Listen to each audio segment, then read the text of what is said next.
네, 강의에 앞서서 제가 지난 이메일에 그 아우구스티누스의 고백록의 한 부분을 좀 발췌해서 보내드렸습니다. 그래서 여러분 읽으셨는지 모르겠어요. 근데 이제 원문에서 오는 어, 이렇게 날것의 그런 표현들, 그리고 원문에서만 느낄 수 있는 정말 아우구스티누스가 회심의 과정 가운데, 회심의 순간 가운데 어떠한 치열함이 있었고, 어떠한 어, 자괴감이 있었으며, 또 어떠한 은혜를 누렸는지를 좀 원문 속에서 여러분이 좀 보셨으면 해서 한 20페이지 정도? 한 30페이지 정도 되는 그런 원문의 일부를 여러분 발췌해서 보내드렸습니다. 나중에라도 기회가 되시면 꼭 보셨으면 좋겠고, 그 지지난주에는 제가 이메일을 이제 이렇게 포스트 클래스로 이메일을 드리면서 하나 좀 영상을 클립을 좀 링크를 해드렸어요. 그래서 요즘에 참 좋은 교양 프로그램들이 많이 있는데 벌거벗은 세계사라고 그 세계사에 대해서 이제 역사학자들을 초청해서 조금 대중들의 시선에 눈높이에 맞추어서 이렇게 강의를 하는 그런 교양 프로그램들이 있습니다. 거기에서 기독교는 어떻게 로마의 국교가 되었나 이제 그 주제로 좀 강의를 한 이렇게 프로그램이 있어가지고요. 굉장히 페어하게 우리는 지금 교회사를 공부하고 있지만 그리고 세속 역사에서 기독교를 바라보는 조금 구원사하고는 좀 별개의 시각들이 있는 것도 사실이지만 그러나 꽤 페어하게 그 초대교회 그리고 로마 제국에 대한 그런 과정들을 잘 풀어낸 것 같아서 여러분 꼭 참고하셨으면 좋겠더라고요. 그 역사학자분이 기독교인이 아닌데도 굉장히 그 기독교의 영향과 그리고 그 기독교인들의 그 모습이 결국 로마 제국을 뒤집었다라는 굉장히 근거 있는 그런 결론들을 내리고 있습니다. 네, 그런 것도 참고하시면은 여러분 좀 실감나게 우리가 시청각 자료들이 그런 것들은 좀 도움을 받을 수 있을 것 같아요. 그래서 보시면 좋겠고 패널들이 이렇게 기독교인들도 있을 수 있을 것 같긴 한데 어, 이렇게 무교인 입장에서 패널들이 이제 그 역사를 마주하면서 이렇게 주는 리액션이 되게 흥미로웠어요. 어, 기독교인들이 도대체 그런 핍박을 받으면서 믿음을 지켰다는 게 도저히 이해가 안 된다. 이해 안 되죠. 이해가 되는 일이겠습니까? 예, 인간적인 의미에서 이해가 되는 일이겠습니까? 예, 근데 그런 부분들을 이제 감탄하고 굉장히 공감도 하면서 그 패널들이 그렇게 이렇게 리액션 하는 게 굉장히 흥미로웠습니다. 네. 여러분 참고하시면 좋겠고요. 오늘은 이제 어거스틴의 그런 생애라든지 지난주에 뭐 어머니 모니카라든지 그 회심의 과정들을 우리가 조금 짚었는데 아우구스티누스가 결국에 이제 남긴 유산들이 무엇인가라는 점에서 아우구스티누스는 은혜에 대한 부분들을 굉장히 강조했다. 근데 역사의 어떤 부분들도요, 자기 스스로 어떤 관심이 있어가지고 자기 스스로 어떤 세상의 영향을 하나도 받지 않고 자기만의 독창적인 어떤 컨텍스트도 없이 결과물을 낸 인간은 아무도 없어요. 예수님 빼고요. 예수님은 사실 어떤 인간의 영향과 상관없는 하늘로부터 오는 진리, 그리고 하늘로부터 오는 생명에 이르는 복음과 구원을 선포하신 분이십니다. 그 예수님 외에는 예수님의 제자들, 뭐 훌륭한 아주 바울사도, 그리고 우리가 이미 보았던 많은 교부들이라 할지라도 어느 하나 자신들의 독창적인 어, 나 이거에 관심이 있어가지고 내가 이거 한번 연구해 봐야지. 이렇게 낸 사람이 아무도 없어요. 모든 교부들은 당시의 교회를 위하여, 당시의 성도들을 위하여, 이런 고민들을 했고, 이런 신학적인 정리를 했고, 그리고 변증하는 레터들을 썼고, 이런 부분들을 볼 때, 상황적인, 시츄에이셔널한 그런 역사가 만들어졌다라고 우리는 어떻게 보면 볼 수 있겠지만, 이걸 뒤집어 볼 때 하나님께서 하신 일 아닙니까? 하나님께서 그 사람들을 보내시고 그런 상황들을 허락하시고 그런 상황 속에 열매들을 만들게 하시고 그렇게 했는데 우연히 가다 보니까 요렇게 개신교까지 왔더라가 아니라 정말 별의별 이단들과 별의별 핍박들이 있었음에도 불구하고 하나님께서 정통신앙을 이렇게 해서 이어오셨다. 이게 우리가 교회사를 공부하는 아주 중요한 부분 중에 하나예요. 어 세계관이 다릅니다. 어 이게 하나님이 싹 빠진 그 신론적인 그런 세계관을 가지지 않는 세계관은 우연히 가는 거예요, 우연히. 우연히 2020 년에 팬데믹이 왔고 우연히.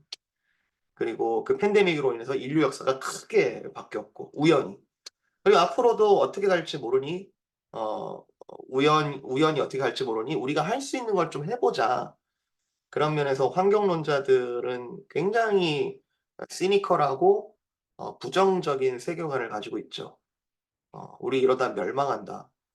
어 환경을 우리가 그러니까 '우리는 환경을 고민하지 않아도 된다. 환경 파괴에 대해서 그렇게까지 걱정할 필요가 없다.' 이런 뜻 절대 아닙니다. 하나님께서 주신 창조한 세계에 대해서 우리가 가꾸고 책임지고 보호해야 할 의무가 있습니다. 그렇지만 하나님이 빠진 지금 지구상의 환경에 인제 점점 월세해지는 이런 상황들에 대하여 무신론적인 환경론자들이 가지는 공포심이라는 것은 우리가 상상하기 어렵습니다. 왜냐하면 어떻게 될지 모르는 거예요. 그냥 멸망시키는 거예요, 인간. 그런데 우리가 교회사 가운데 배울 수 있는 것은 하나님께서 진짜 이런 미약한 빛들 그리고 정말 심지어 기독교인들의 크나큰 잘못과 실수에도 불구하고 하나님의 뜻은 꺾이지 않고 계속해서 흐르고 있다. 우리가 이걸 발견하는 거죠. 자, 은혜라는 부분도 이 어거스틴이 그냥 개인적으로 관심 있는 주제라기보다는 당시에 수많은 이단들의 그런 횡행하는 상황들 속에서 이 은혜의 은혜됨을 발견하는 게 상황적으로 너무너무 중요했던 시기였기 때문입니다. 그리고 어거스틴이 이걸 너무너무 잘 정리를 한 거죠. 300쪽 보시면 오늘은 좀 책을 좀 이렇게 어 좀 꼼꼼히 따라갔으면 좋겠는데요.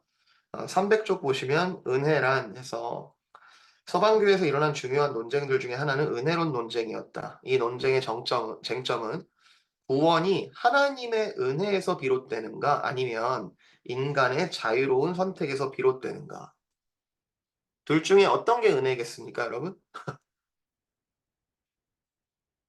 요 중간에 회색 지대가 없다는 거예요. 전적으로 하나님의 은혜로부터 구원이 오는 거 아니면 스펙트럼은 다양할지 모르지만 인간의 선택과 하나님의 구원을 어느 정도로 조합하느냐 이런 얘기에 있어서 차이가 있을 수 있지만 완전히 하나님의 은혜이냐 패시브 정말 패시브하게 완전히 하나님께서 그냥 은혜로 주시는 것만이 구원이냐 또는 아니면 뭔가 인간이 개입될 여지가 있겠는가라는 부분의 논쟁이었습니다. 인제 펠라기우스라는 인제 이단이죠. 이단인데요. 이 펠라기우스가 인간의 자유의지를 굉장히 주장하기 시작합니다. 하나님의 명령을 수행해야 하는데 우리는 창조 언약을 받지 않았느냐, 창조 명령을 받지 않았느냐, 창세기 1 장에 우리가 문화 명령을 받지 않았느냐, 이 땅을 우리가 다스리고 책임질 그런 의무가 있는데 어 전적으로 하나님께서 모든 것을 하신다라고 해 버리면 인간의 자유의지 자체를 부정하는 게 아니냐. 얼핏 보면 합리적입니다. 합리적이에요. 근데 301쪽 보시면 이 사상이 어디까지 연결이 되냐 하면 중세 수도원 운동하고도 연결되고요. 아니 수도사들이 왜 수도원에 들어가서 그렇게 고행을 하고 그렇게 금욕적인 삶을 사는 모티베이션이 뭘까요? 모티베이션이 그 모든 걸 포기하고 내가 누릴 수 있는 것들을 포기하고 수도원에 자신을 제한하고 정말 금욕적으로 하나님만 추구하도록 살게 됐던 그 수도사들의 근본적인 모티베이션은 뭘까요? 구원에 이르고자 함이죠. 내가 더 구원을 누리고 싶고 내가 더 구원을 이루기 위해서 수도원적인 삶을 살아야 한다라고 믿었던 거죠. 이게 좋은 동기라고 얘기할 수 있겠지만 어떻게 보면 근데 반대로 보면 수도사처럼 살지 않는 사람들은 뭔가 떨어지는 거예요. 그죠? 이중적인 계층이 생기기 시작합니다. 제가 최근에 우리 교회 성도님 중에 아버님이 카톨릭 신자여서 아버님께서 소천하셨을 때 카톨릭식으로 저기 첼트넘에 저기 성당이 있거든요. 필라 한인 성당이 있는데요. 거기서 이제 장례식을 어 이렇게 미사죠. 장례 미사 거기에 좀 참석한 적이 있었습니다. 어 저는 이제 개신교 목사라서 가톨릭 미사에 뭐 참여할 기회가 아주 많지는 않은데 이제 이런 경우에 이제 가게 되는 거죠. 굉장히 흥미로웠습니다. 어 같은 하나님을 믿는다고 하고 성경도 같습니다. 물론 이제 구약의 외경들이 좀 포함되어 있긴 하지만 어쨌든 예수 그리스도를 하나님의 아들이라 믿고 고백하는데요.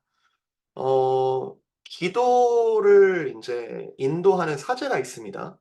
어 예배를 진행하는 미사를 진행하는 사제가 있는데 그 사제가 기도문을 읊으면 요렇게 주고받고 하는 이제 그런 형태의 기도문이 많아요. 근데 그 기도문의 끝에 뭐 여러분 우리 축도를 하면 그리고 하나님께 목회자가 하나님을 대신 그러니까 중보하는 입장에서 복을 선포하지 않습니까? 그때 목회자는 평신도 여러분 성도들보다 더 위의 자리에서 복을 이렇게 베풀어 주는 그런 기능이 아니고 하나님의 도구입니다, 말하자면. 펑셔널한 일을 하고 있는 거예요. 질적으로 성도와 목회자는 스테이러스가 다르지 않습니다. 같지만 펑셔널하게 다른 콜링을 받은 것이죠. 그런데 이제 카톨릭에서 이제 기도문을 하는데 뭐 "성도들에게 있을지어다." 뭐 이렇게 하면 이제 화답을 하는데 성도들이 "그리고 이 복이 사제에게 있을지어다." 이러면서 자연스럽게 사제 쪽과 이 성도들의 이렇게 분류가 서로 이렇게 선이 그어지는 걸 딱 볼 수가 있어요. 사제는 다른 사람이에요. 사제는 특별한 사람이고요. 사제는 뭔가 질적으로 어 일반 성도와는 다른 사람들입니다. 그리고 그 사제 안에서도 계급이 다르죠. 뭐 교황이 다르고 추기경이 다르고 주교가 다르고 그리고 말하자면 이제 사제들이 다르고 그리고 쪼끔 더 깊이 들어가면은 인제 세인트라고 부르는 성자, 성인 이제 카톨릭에서는 성인이라고 하는 분들이 있죠. 그 성인을 심사할 때 중요한 게 그 성인들의 삶 속에서 어떤 하나님의 살아계심을 증거할 수 있는 특별한 기적들이 있었는가 인제 그런 것들을 조사하고 확인하고 그것들을 인정했을 때 그 사람을 이제 성인으로 이제 올리거든요. 그럼 뭡니까? 그 기적을 행하는 데 있어서의 어떤 특별한 삶이 드러나야 되는 거죠. 그게 필수적인 조건이죠.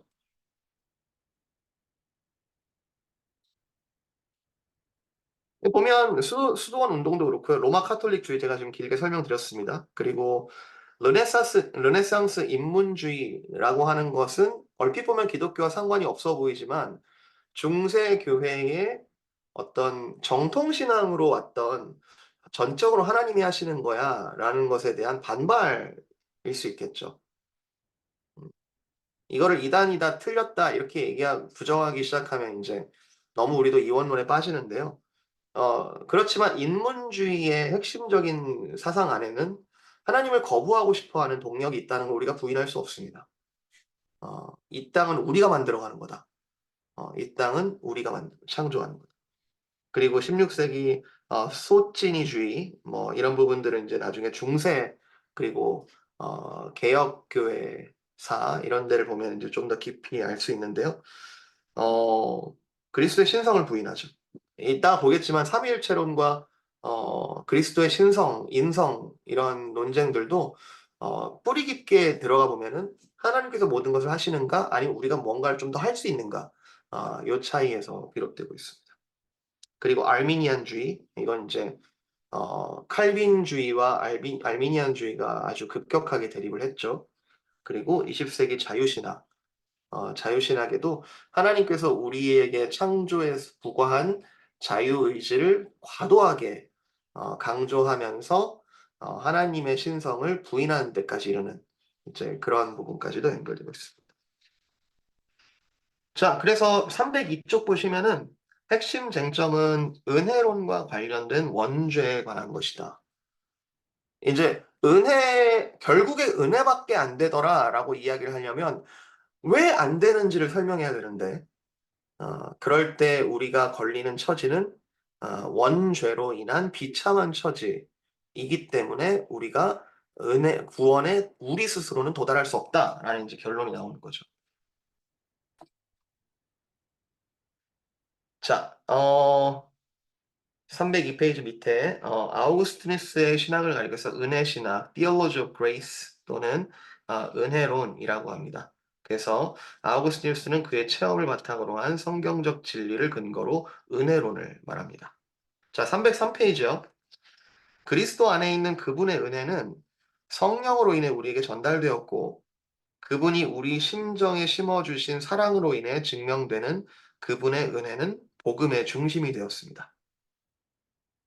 자 여기까지는 여러분이 동의되시죠? 인제 여기서부터 중요한데요. 한 6번째 줄. 하나님께서는 우리에게 자유의지를 포함한 온갖 재능들을 허락했습니다. 맞죠? 맞습니까? 네. 창조하실 때 하나님의 형상을 닮아 에덴 동산을 다스리게 하셨습니다. 그때 탤런트들을 주셨고 하나님의 속성들을 같이 공유하도록 공유적인 속성들이 우리에게 있었음을 부인할 수 없습니다. 그래서 또한 은혜를 자유롭게 주셔서 그것으로 올바르게 살아가도록 했습니다. 은혜를 주신 하나님의 뜻대로 올바르게 실행을 했다면 하나님의 도우심을 계속 받을 수 있었겠지만 최초의 인류인 아담은 자신의 자유로운 선택을 죄를 짓는 데 사용했습니다. 이게 핵심이에요. 자유의지 자체를 부인하지 않습니다. 근데 자유의지를 가지고 죄를 짓기 전에 아담의 상태는 죄를 지을 수도 있었고 안 지을 수도 있었던 상태였습니다. 우리와 좀 다릅니다. 우리는 죄를 지을 수밖에 없는 상태가 되었어요. 아담 이래로. 근데 아담이 죄를 짓기 전에는 하나님께서 자유의지를 주셨고 에덴 동산에 거하게 하시고 다스리게 하셨던 그리고 마음껏 동산에 있는 과실의 나무들을 자유의지를 통해서 마음껏 먹을 수 있게 하셨던 그 상태는 죄를 지을 수도 있었고 짓지 않을 수도 있었던 어 의지적으로 선택할 수 있었던 그런 상태였습니다. 그런데 아담은 자신의 자유로운 선택을 죄를 짓는 데 사용해서 인류를 타락으로 이끌고 말았습니다. 이 죄로 인해 그는 육적으로나 영적으로나 죽게 되었고 우리에게도 이와 같은 죽음이 임했습니다. 만약에 어 하나님께서 이 원죄의 영향을 차단하시려면 그냥 아담을 죽이시고 새로운 인류를 만드시면 돼요. 근데 문제는 그 죄의 영향을 받은 아담이 정상적인 생육법을 통해서 자손들을 낳게 되었을 때 이쁘죠. 우리가 아기들을 보면 너무너무 이쁘고 정말 더 죄에 찌든 어른의 입장에서 볼 때는 굉장히 순수해 보이는 건 사실입니다. 그러나 영적으로 볼 때 그 존재론적으로 볼 때 하나님 이외에는 어느 누구도 스스로 선할 수 없다라는 본질적인 가정 위에서는 그 아이라 하더라도 원죄의 영향에서 자유로울 수 없는 것이죠. 그 실존적인 증거들은 여러분이 많이 경험하고 있을 겁니다. 굳이 이걸 증명해 내지 않아도. 자, 영적으로 죽었다고 하니 듣기 좋은 말은 아닌데 죄의 지배를 받거나 죄의 종이 되었다고 이해하면 좋습니다. 이게 더 정확한 표현입니다. 죄의 노예, 죄의 지배를 받게 되었다. 로마서 7장에 바울이 처절한 고백을 하지 않습니까? 오호라, 나는 곤고한 자로다. 누가 이 죽을 몸을, 이 사망의 몸을 누가 나를 건져낼까? 발버둥을 안 친 게 아니에요, 바울이. 발버둥을 정말 여러 가지로 쳐봤고, 심지어 자기가 여러 가지로 증명을 해보니까 율법은 악한 게 아니더라는 거죠. 하나님으로부터 온 모세를 통하여 준 그 율법은 우리를 선한 길로 인도하는 것이 맞는데, 어느 누구도 이미 죄에 물들어져 있는 우리의 원죄 상태에서는 아무리 좋은 선하게 만드는 율법이라 할지라도 그 율법을 지킬 수 있는 사람이 아무도 없다는 걸 내가 발견하고는 '난 정말 비참하구나. 진짜 방법이 없구나.' 그걸 발견한 거죠. 죄의 지배를 받을 수밖에 없고 피할 수 없다는 의미입니다. 이 의미는 죄들을 지을 수밖에 없는 상태, 즉 자연스럽게 자발적으로 죄들을 짓는다는 뜻입니다. 예, 제가 이 부분은 더 깊이 설명을 하지 않아도 여러분 소요리 문답 우리가 금요 기도회 때 계속 하고 있었을 때 이미 지나왔습니다. 원죄, 그리고 원죄의 영향, 자범죄, 그리고 그것으로 인한 우리의 비참한 현실. 304 페이지. 그래서 인류는 본질상 진노의 자녀가 되었고 이것을 신학 용어로 total depravity, 전적인 타락 상태라고 설명을 합니다. 아우구스티누스는 이걸 강조하고 있었던 것이고, 그리고 나중에 칼빈과 알미니안 주의와 붙을 때도, 그때 논쟁이 생겼을 때도 그때 알미니안주의는 부분적인 타락을 주장합니다. 우리가 타락된 거 맞다. 아담 이래로. 근데 완전히 타락된 건 아니다.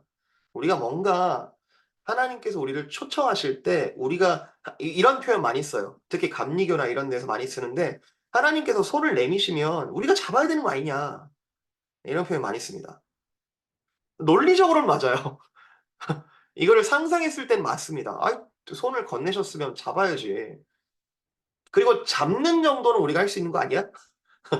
그래서 성경에 이렇게 보니까 너희는 돌이키라, 돌아오라, 하나님만을 구하라. 이런 것들을 보니까 우리가 해야 되는 것들을 명령하고 있지 않냐. 잡아야 되는 거 아니냐. 그런데 더 깊은 차원에서 우리의 구원이 얼마나 귀한 것인지를 보여주는 역설적인 우리의 상태는 우리 스스로 구원에 이룰 수 없다.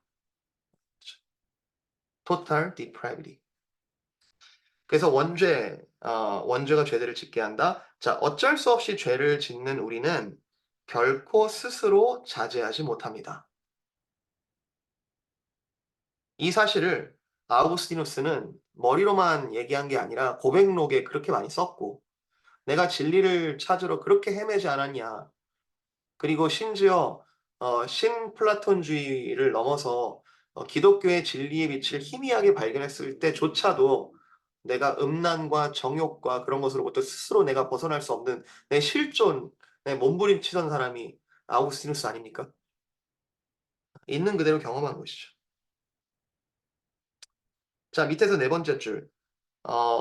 펠라기우스는 죄가 전해졌다면 자유의지를 실행하여 구원받는 선을 행할 수 없기 때문에 아담이 범한 죄는 자기한테만 영향을 주는 것이고 후손들에게는 전해지면 안 된다. 아니, 우리에게 자유주의 의지가 있잖아. 그리고 이걸 가지고 하나님께 나아갈 수 있단 말이야. 그러면 원죄라는 건 없는 거야. 그건 아담의 죄지. 그리고 놀랍게도 성경에서 이런 것들을 뒷받침해 보일 수 있는 구절들이 등장을 합니다. 예를 들면 이사야서라든지 예레미야서라든지 선지자들이 예언을 할 때 아비가 신포도를 먹었다고 해서 자녀의 이도 시겠느냐. 그것은 구분해야 하는 것이다. 이제 이렇게 하면서 어떤 부모가 지은 죄는 부모만 감당하도록 이렇게 이제 표현하는 부분들이 있어요.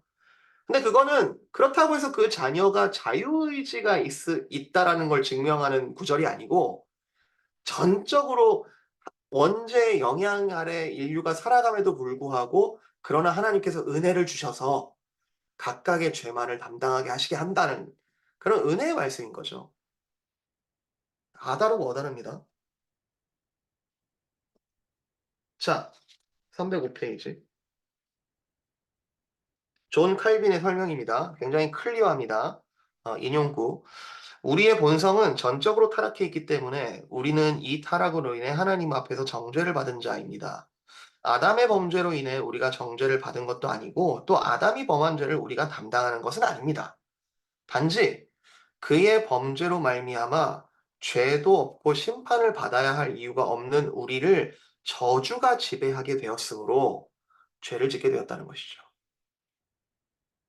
또 아담에게 내려진 심판과 형벌이 동일하게 우리에게도 내려진 것입니다.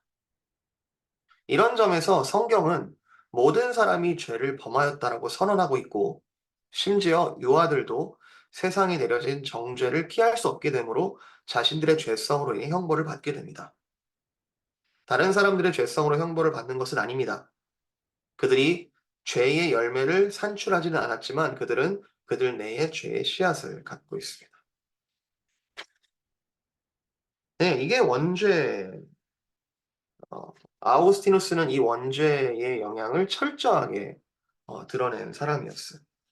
그리고 칼빈을 우리가 굉장히 개혁주의에서 이렇게 높은 산봉우리로 꼽고 있지만 바울이 인용한 사람은 그리고 바울이 찾아낸 그 은혜의 신학이 아우구스티누스에게서 발견했다는 것을 우리가 기억해 본다면 개혁주의 신학의 뿌리는 16세기에 갑자기 가지로 어떤 로마 카톨릭의 큰 가지에서 이렇게 분파되어서 나온 게 아니라 잃어버렸던 그 본래의 정통 신학을 아우구스티누스를 통해서 다시 한번 발견한 것이죠.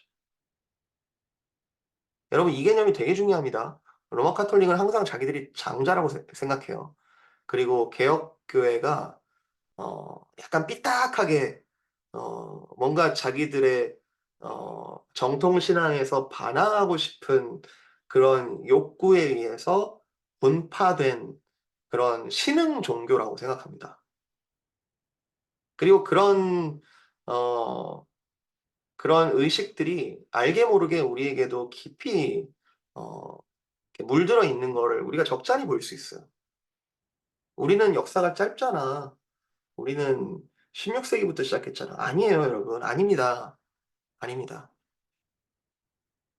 어떤 분파나 교파나 그런 이름에 여러분 속지 마시고 그 안에 무엇을 믿고 있는가를 여러분 보셔야 돼요. 그 안에 믿고 있는 게 정말 정통적인가 그걸 보셔야 돼요. 그 안에서 볼 때 그게 굉장히 내로우하게 오는 걸 수도 있지만 또 우리의 이해를 넘어서는 니케아 신조를 같이 고백하는 동방 정교회라든지 그리고 심지어 로마 카톨릭이라든지 그 안에 서려 있는 정통주의의 흔적들이 있습니다. 그 안에서 다시 하나가 될 수도 있고 다시 주께 나아갈 수 있는 여지도 있어요. 그렇기 때문에 우리는 정통 신앙이 뭔지를 치열하게 아주 세밀하게 분별할 필요도 있지만 그러나 그 하나님께서 선포하시는 정통 신학이 얼마나 넓은 것인지를 우리가 이해하면서 포용하면서 나아갈 수도 있어야 됩니다. 두 가지가 다 필요해요.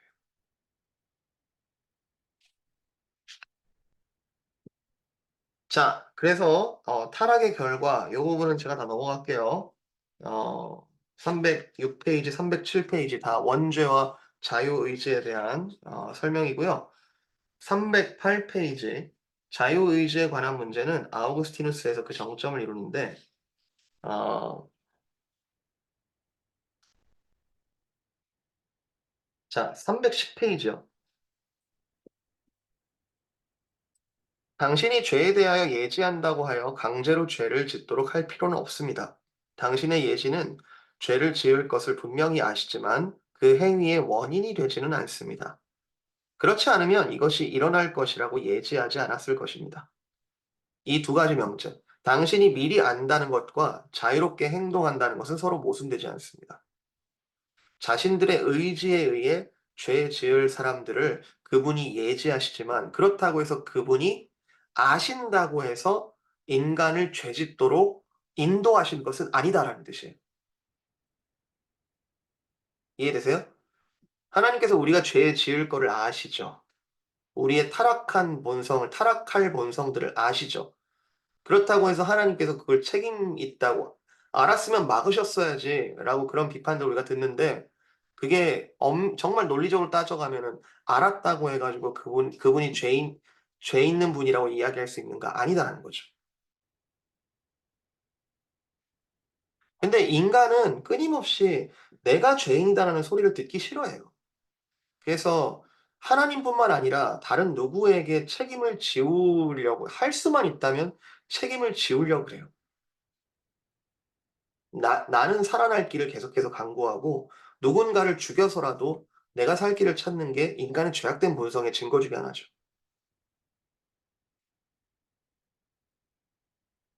자, 그래서 결론적으로 아우구스티누스는 이런 주장을 하는 겁니다. 우리의 타락한 본성이 만들어내는 그 의지가 결코 선을 행할 수 없고 하나님께 구원으로 나아갈 수가 없다. 312 페이지. 하나님은 악한 의지를 일으키지 않습니다. 그분은 존재이시고, 악이라는 것은 하나님과 대립되는 존재가 아니라 악은 단순하게 하나님의 선의 결려에 불과하기 때문입니다. 여러분, 저번에 한번 정리했죠?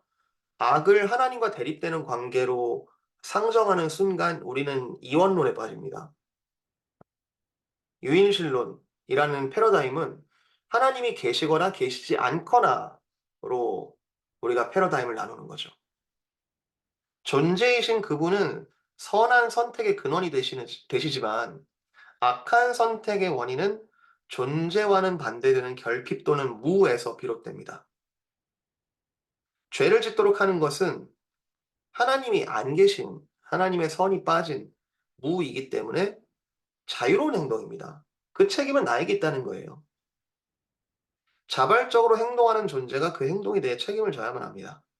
책임을 회피하거나 스스로의 만족을 위해 죄 짓는 원인을 하나님께 돌려서는 안 됩니다.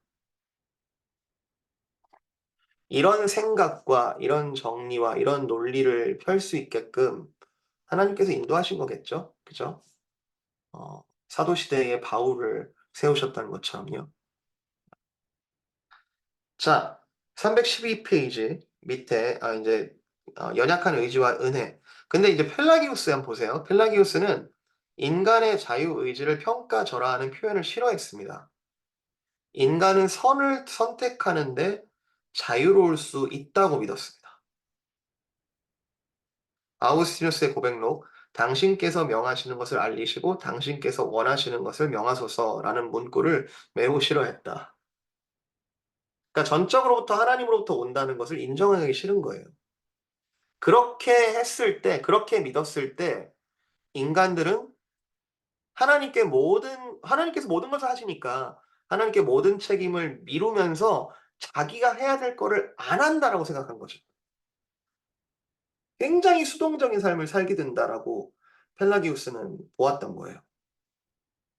여러분, 이 펠라기우스의 지적이 100% 틀리지만은 않습니다. 하나님께서 전적으로 하신다는 것을 우리가 잘못 오해했을 때 생기는 증거 중에 하나가 "우리는 아무 책임이 없다. 그리고 하나님께서 다 은혜로 하실 거니까 할 필요가 없다. 우리는 어떻게 살든지 우리는 구원받는다." 라는 오류에 빠지게 되죠.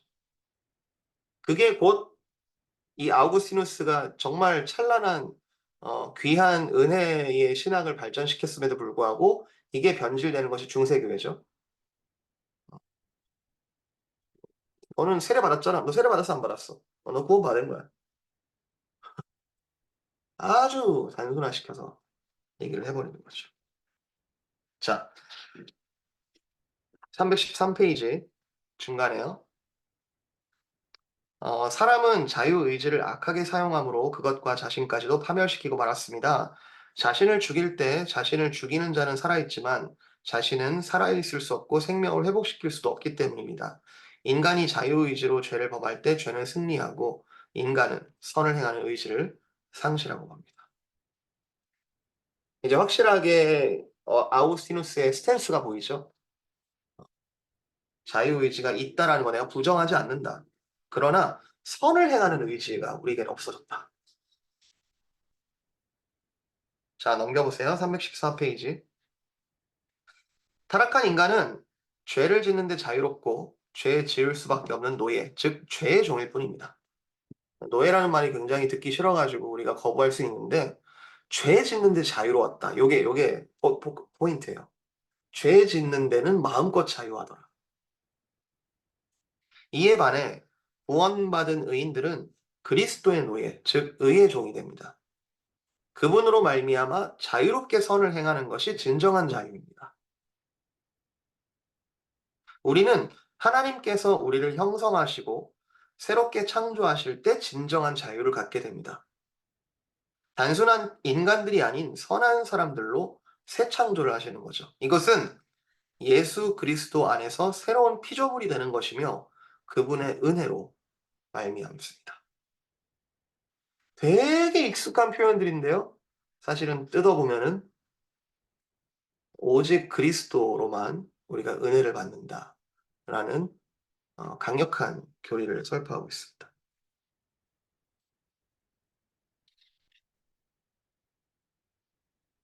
이제 그런 질문들이 나오죠. 315페이지. 314페이지 밑에 줄, 예정론에 대한 건데요. 하나님은 선택된 자들에게만 은혜를 베푸셔서 의지의 변화를 일으키십니다. 어, 이제 예정론의 한 파트인데요. 하나님께서 선택하실 수 있다라는 이제 표현인데, 이것도 듣기가 싫은 거죠. 솔직히 말하면. 누구는 선택하고 누구는 버리시고. 그리고 찝찝하게 내가 하나님이라면 지금 내 상태가 별론데 라고 상정하고 이 예정론을 보게 되면은 굉장히 불쾌하죠. 나는 그러면 버려질 수도 있는 거네. 이제 이런 식으로 생각하게 되니까. 근데 예정론의 출발점은 나의 이해에서 내가 구원받겠느냐 안 받겠느냐라는 이해에서 출발하는 게 아니라 하나님께서 전적으로 모든 것을 하실 수 있는 전능하신 능력이 있다라는 점에서 하나님이 선택을 못 하시면 하나님인가요? 거기서부터 출발합니다. 하나님은 그의 뜻대로 행하시고 그리고 구약 성경에서 끊임없이 보여지는 것은 결국에는 하나님의 사랑으로 이스라엘을 버리시지 않은 것뿐이지 사실은 하나님께서는 이스라엘을 버리실 수 있는 자유가 있습니다. 이해되시죠? 그걸 가지고 하나님이 악하시다라고 얘기할 수 있어요? 하나님은 택하시기도 하시고 버리실 수도 있는 자유가 있는 거죠. 자, 이러다 보면 사람의 연약함을 너무 강조하는 것 같아 부정적 의식을 줄 수 있습니다. 맞아요. 그리고 하나님은 어떤 이들은 구원하시고 그 외 사람들은 내버려 두시는 독단적이고 잔인한 분으로 묘사되는 것 같습니다. 맞아요. 그런데 일부만을 구원하시기로 선택하시는 하나님은 과연 선하시다라고 말할 수 있을까? 아우구스티누스의 대답은 하나님은 선하시다. 공의로우시다. 어느 누구도 그 선택에 대하여 불의하시다라고 말할 수가 없다. 여러분 이게 개혁신학에서 이야기하는 개혁신학의 가장 큰 특징은 하나님의 주권을 강조하는 거거든요. 하나님의 주권적인 선택, 주권적인 일하심. 거기서부터 전적인 은혜 이런 것들이 나오는 건데요. 아우구스티누스 대답, 하나님은 공의로우시다. 어떠하든지. 하나님은 전적으로 선하실 뿐 아니라 완전히 공의로우십니다. 아담 안에서 인간은 하나님의 관심을 받고 있지 못하므로 하나님께서 온 인류를 저주 가운데 고통받도록 허락하시는 것이 불공정하다고 불평할 수 없습니다. 동시에 하나님은 자비로우십니다. 자신이 선택한 자들의 구원을 반드시 이루십니다. 사람들의 악한 의지들을 변화시키시는 하나님은 자비로 그 사역을 행하십니다. 하나님이 그것을 행하지 않는다 하더라도 공정하십니다. 그 이유는 자비를 베풀 자에게 자비를 베풀고 강팍하게 할 자를 강팍하게 하시기 때문입니다.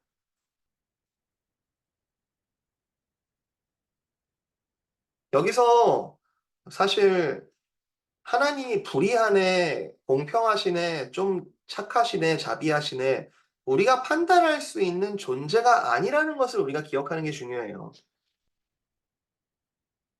출애굽기 33장 19절 나는 은혜를 베풀 자에게 은혜를 베풀고 긍휼히 여길 자에게 긍휼을 베푸시느니라. 우리는 그 앞에 피조물이고 하나님은 창조주라는 정말 creator, creature distinction 우리는 철저하게 하나님과 존재가 다르다라는 것을 인식하는 것부터 하나님을 믿는다는 걸 출발하는 거죠. 왜 자꾸 하나님을 우리 관점에서 판단을 하죠? 왜 하나님을 자꾸 우리와 비슷한 존재로 상정하고 하나님이 어떻다 저떻다 우리가 판단을 내리죠? 사실 성경도 그래요.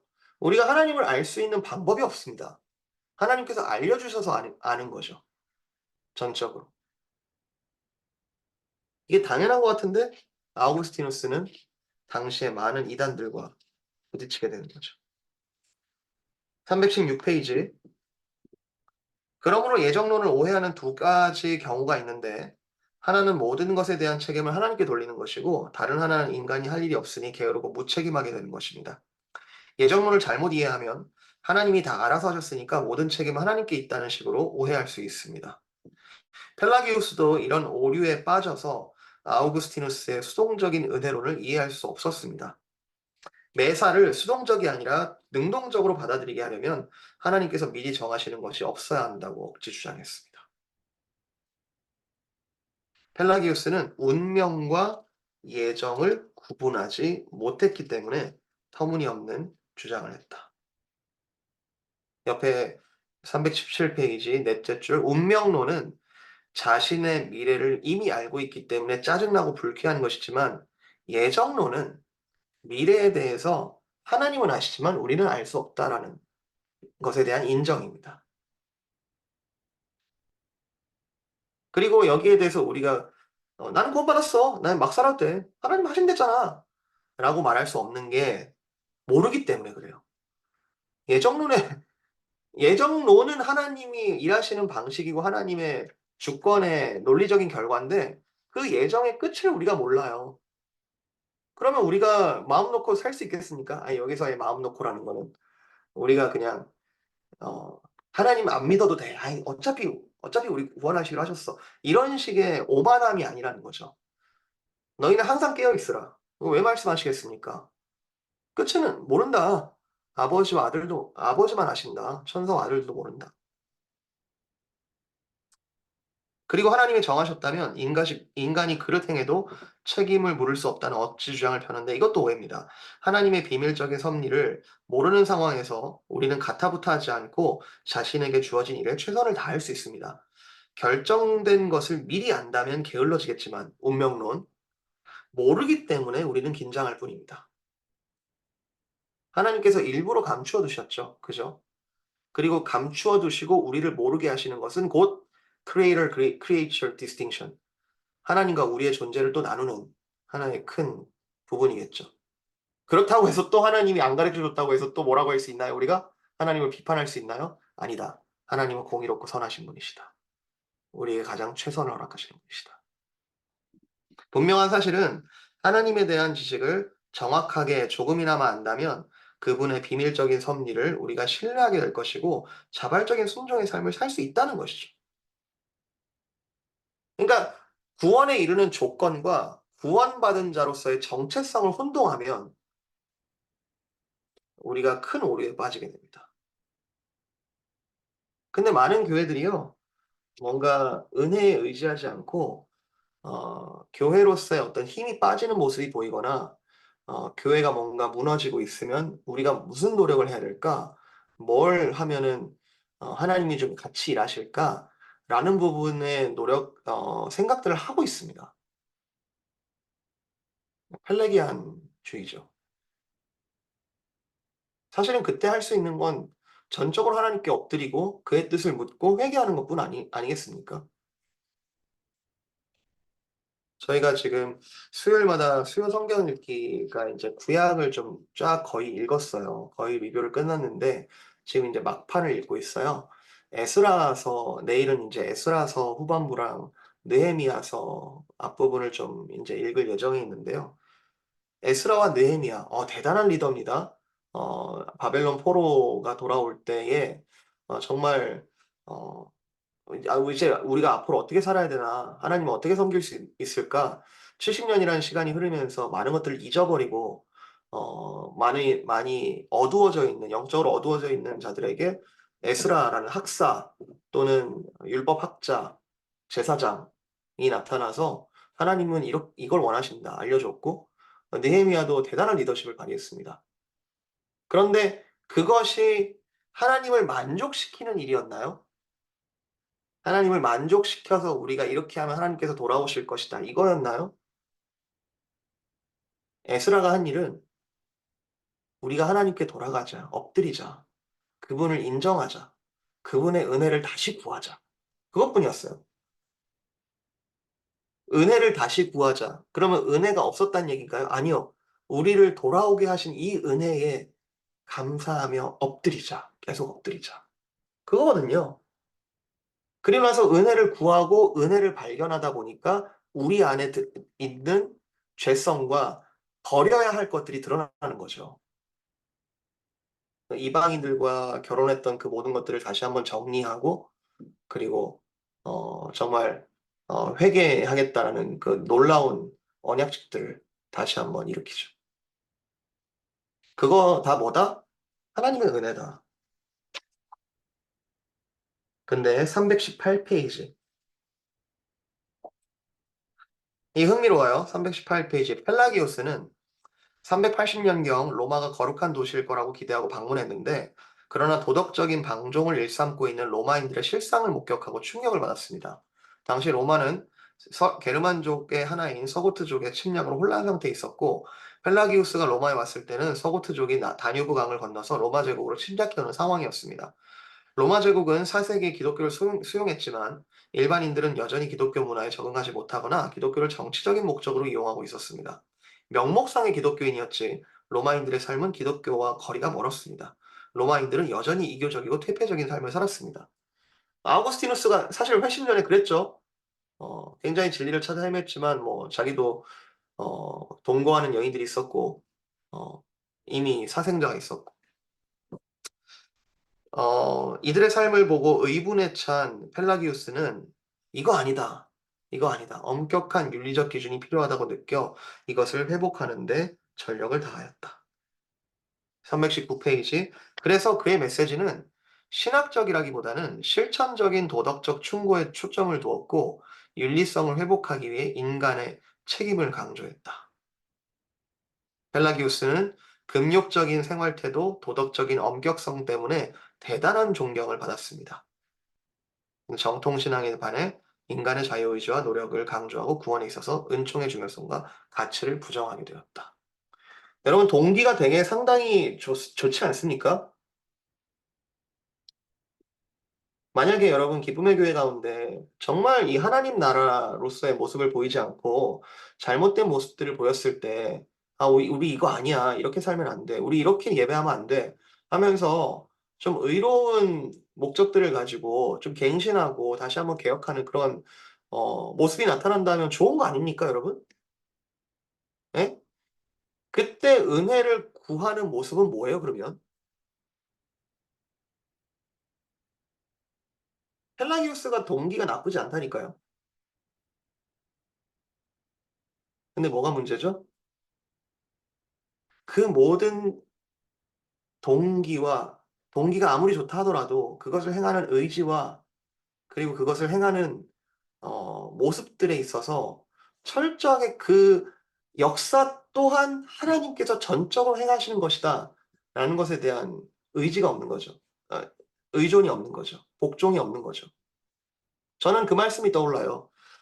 예수님께서 로마 병정에 끌려가기 직전에 겟세마네 동산에서 베드로가 못 참지 않습니까? 베드로가 참지 못하고 칼을 꺼내서 대제사장의 종의 귀를 칩니다. 근데 예수님께서 뭐라고 하십니까? 물론 십자가 사역을 이루기 위한 과정으로서 이것이 옳지 않다.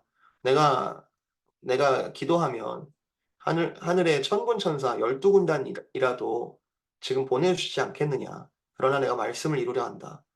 온 세상 죄를 지고 내가 생명을 내어놓으려 한다. 하면서 그 대제사장의 귀를 고쳐줍니다. 그리고 이 제자들이 아무리 좋은 동기를 가진다 하더라도 그들은 다 흩어졌고, 왜죠? 선을 행할 의지가 없다는 거예요. 없다니까요. 지금 제자를 욕하는 게 아니라 사실 우리 얘기하고 있는 거예요. 그러면서 이 제자들이 전적으로 변화되는 시점은 부활하신 예수 그리스도를 만나 부활하신 예수 그리스도께서 주신 영을 성령의 내주하심을 만나고 나서야 그제서야 선을 행할 수 있는 진정한 시작이 출발점이 생기는 거죠. 말하자면 성령께 의지하지 않아도 우리가 의에 대한 마치 율법을 행하려고 하는 의지가 우리 안에 있는 것처럼 우리는 선을 행하려고 하는 동기와 의지는 있을 수 있어요. 근데 방법에 있어서 우리가 전적으로 안 된다라는 것을 인정하느냐 인정하지 않느냐 거기서 아우구스티누스와 펠라기우스가 나눠집니다. 교회의 많은 분쟁들 여러분은 어떻게 바라보고 계십니까? 사실 인간이 연약하기 때문에 교회에 많은 분쟁들이 일어나는 것도 사실이고 그리고 그것을 치리하기 위하여 치리회들이 있습니다. 당회가 있고 또 그보다 이제 상소하는 노회가 있고 그리고 그마저도 해결이 안 되면 총회라는 상설 재판국이 있는 어 그래서 체크 앤 밸런스를 하도록 왜냐하면 그것은 여론에 의해서 다수의 민주주의로 너희가 해결해라라는 뜻이 아니라 우리 안에 주시는 한 성령 안에서 그것을 하나님께서 해결하시겠다라는 작동이죠. 근데 교회에 참 볼상사나운 모습들이 보이고 아 오늘 오늘 어떤 일이 있었냐면요. 이거 이렇게 구체적으로 얘기해도 되는지 모르겠네. 음 독서 클럽이 있어요, 화요일에. 그래서 C.S. 루이스 책을 오전에 같이 나누거든요. 근데 지역 사회의 어떤 단체에서 뭐 얘기 듣고 왔다고 하면서 두 분이 오신 거예요. 두 분이 오셨는데 어 정체를 처음부터 이제 밝히시진 않더라고요. 근데 인제 다 끝나고 나서 인제 담임 목사님께 인제 얘기를 나누는데 "우리는 이런 이런 단체입니다." 하면서 이번에 한국에 있는 연예인을 초청해서 이제 경로 잔치 뭐 이런 거를 하려고 하는데 어 단체 이름이 경천 무슨 그러니까 그러면서 신문 기사를 하나 들고 오셨는데 "부모를 공경하는 것은 하나님의 뜻이다." 뭐 이런 모토로 조직된 그런 인제 단체더라고요. 그러면서 인제 이런 한국의 연예인을 이렇게 데리고 와서 이렇게 좀 이렇게 효도 잔치 뭐 이런 걸 하려고 하는데 "우리가 기독교적인 의도에서 하는 거다. 그래서 기쁨의 교회에서 좀 이 티켓 좀 팔아 달라." 인제. 결국엔 그 얘기죠.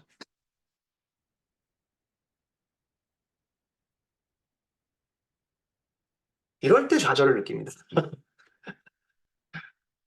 그리고 '교회를 뭐라고 생각하는 거지?' 라는 생각도 들고요.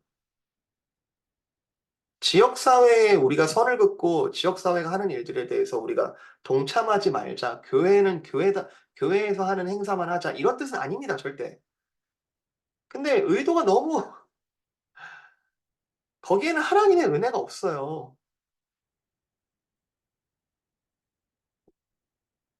그 연예인 초청하는데 4만 불이 든대요. 개런티를 그렇게 주기로 이미 다 짜 놓고 교회들이 동참해 달라고 지금 큰 교회들을 중심으로 와 가지고 티켓을 팔아 달라는 거죠. 뭔지 모르겠습니다. 교회가 은혜만을 구하고 '은혜로 가야 된다.'라는 그런 걸음에 상당히 많이 펠라기안주의가 들어와 있음을 발견하게 됩니다. 이번에 우리 교회가 이거 정도 좀 보여줘야 되지 않겠어? 기쁨의 교회가 필라델피아에서 탑3 안에 든다면 이 정도는 좀 우리가 소리를 좀 내줘야 되지 않겠어? 명분은 얼마든지 갖다 붙일 수 있어요. 그게 하나님 좋아하시는 거 아니겠어? 근데 중요한 건 그 안에 그 행사를 뭐 기획하고 진행을 하든 그리고 정말 좋은 동기가 있는데 그 행하는 과정이 진짜로 은혜에 의존하는가? 교회라면요. 진짜 은혜에 의존하는가? 아니면 정말 제멋대로 자기 생각대로 하고 있는가? 심지어 "이것이 하나님의 영광을 세우는 일입니다." 하면서 어 그게 우리가 성화된 자로서의 방향성이랑 틀리지 않죠. 그런데 그 과정에서 은혜에 의지하고 있는가? 그 얘기를 드리는 겁니다.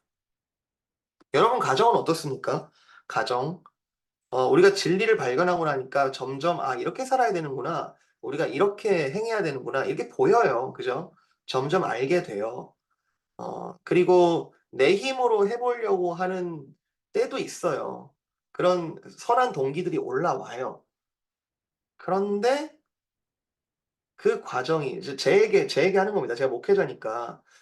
저도 여러 가지 아이디어들이 있습니다. 성도님들이 정말로 하나님을 섬길 수 있도록 하나님을 발견할 수 있도록 복음을 제대로 경험할 수 있도록 돕는 여러 가지 가르침, 활동, 신방 뭐 합니다. 그런데 제가 이거를 내가 가진 것으로 하면 부교역자들의 함정이에요. 부교역자들이 목사 된 지 얼마 안 돼서 그리고 전도사 된 지 얼마 안 돼 가지고 한 3 년에서 5년 정도 자기가 가진 탤런트 가지고 사역을 하거든요. 어떤 전도사는 어떤 목사는 뭐 음악을 잘할 수 있겠죠. 어떤 목사는 뭐 굉장히 뭐 그림을 잘 그릴 수 있고 어떤 행정을 굉장히 잘할 수 있겠죠. 좋다 이거예요. 그 하나님께 주신 탤런트 맞다 이거예요. 그런데 꼭 번아웃이 와요. 꼭 번아웃이 와요. 왜 올까요? 좋게 말하면 그 번아웃을 만났을 때가 돼서야 '아 내 힘으로 사는 게 아니구나. 오직 은혜로 사는 거구나.'를 발견할 수 있는 정말 좋은 레슨이 되는 귀한 망가짐이고요. 반대로 얘기하면 은혜로만 산다는 것이 얼마나 그리스도인들의 본질인가라는 걸 발견하는 거죠. 여러분 너무 늦게 발견하지 않기를 바랍니다. 그리고 지금도 여러분의 힘으로 하고 있다면 그건 교리적으로도 문제가 있고 실존적으로도 어 막다른 길에 부딪힐 수 있습니다. 자 펠라기우스 주장에 대해서 어 아주 많이 보고 싶진 않은데 324 페이지 인간의 입장에 서서 펠라기우스는 인간의 입장에서만 하나님에 대한 지식을 보려 했습니다. 이것이 오류였습니다. 이 입장에서만 보면 하나님이 인간에게 선을 행하라, 완전하라, 이웃을 사랑하라고 했을 때 인간이 행할 수 있기 때문에 하나님께서 그렇게 명령했다고 생각하게 됩니다. 인간의 입장에서 충분히 그 명령들을 성취할 수 있다는 것입니다. 이에 반해 성경은 말하기를 우리에게 죄가 있으면, 즉 원죄가 있으면 우리는 무능력하다라고 말합니다. 여기서 우리는 펠라기우스의 주장에 대해 세 가지를 추론할 수 있는데 첫 번째는 하나님께서 우리가 할 수 있는 것을 명령하신다라고 착각하는 것. 두 번째는 할 수 있다라고 한다면 우리에겐 죄가 없어야만 한다는 것. 그리고 넘겨서 세 번째로 하나님의 은혜는 그렇기 때문에 결론적으로 절대적으로 나에게 필요한 것은 아니다. 우리에게 할 수 있는 명령을 주셨고 어느 정도 할 수 있는 능력도 주셨기 때문에 은혜가 있으면 더 빨리 갈 수 있고 더 수월하게 갈 수 있겠지만 꼭 은혜가 전적으로 절대적으로 필요한 것은 아니다.'라는 결론에 다다르게 되는 거죠.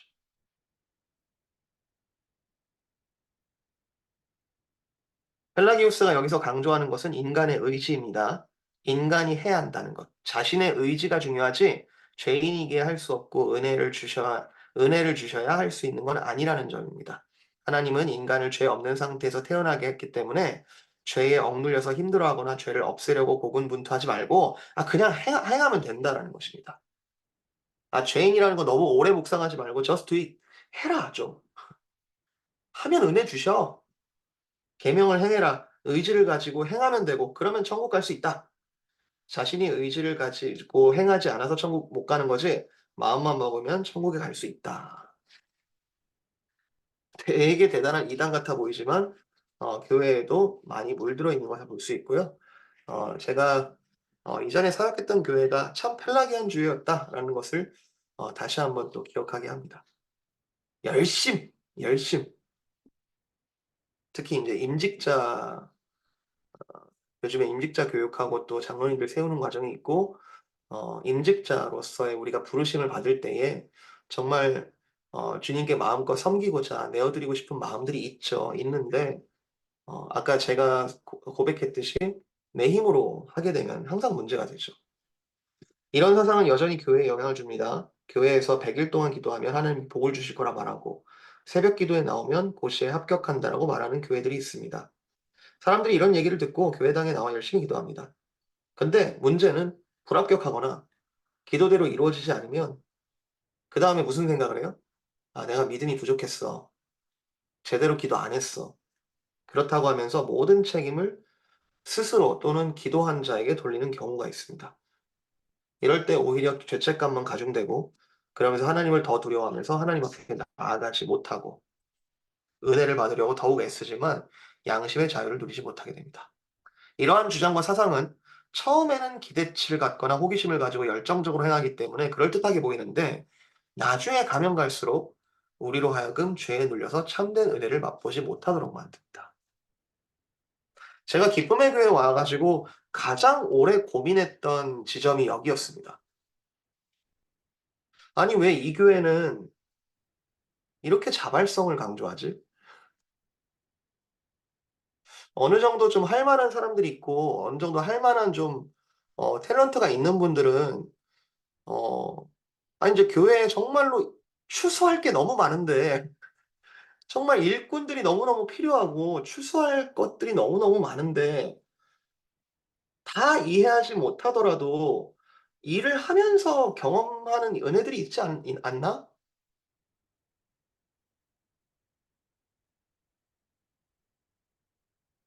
여전히 지금도 어 정말 은혜를 은혜답게 누리지 못하시고 그냥 손 놓아서 주저앉아 계시는 분들을 간혹 봅니다만 그런 분들을 보면 굉장히 안타깝습니다만 그러나 '억지로 시키면 안 된다.'라는 것을 이 펠라기안주의가 너무 잘 보여주고 있어요. 처음에는 그럴듯해 보이는데 가면 갈수록 내 힘으로 한 모든 것들에 대해서 또 내가 공로를 세우거나 아니면 안 되면 나한테 죄책감을 씌우는 그 프레임 속에 갇혀서 결국에는 참된 은혜를 맛보지 못하도록 만든다. 가장 지름길은 빨리 내가 안 된다라는 걸 빨리 알아채는 겁니다. 우리의 가장 숏컷은 '내가 전적으로 타락했구나. 내 힘으로는 안 된다.'는 걸 빨리 인정하는 영적으로 볼 때 인간의 일생 중에서 가장 자유의지가 폭발하는 시기가 사춘기 아니에요? 엄마는 틀렸대. 어이씨. 그렇게 키워 놨더니 엄마는 틀렸고 아빠는 틀렸대. 이놈의 자유의지는 도대체 어디서 나오는 겁니까? 그런데 그 자녀들이 진짜 은혜를 맛보는 그리고 은혜로만 살 수 있는 가장 숏컷은 죄송합니다만 하나님께서 주시는 자기 뜻대로 했을 때 안 되는 실패를 빨리 맛보는 것.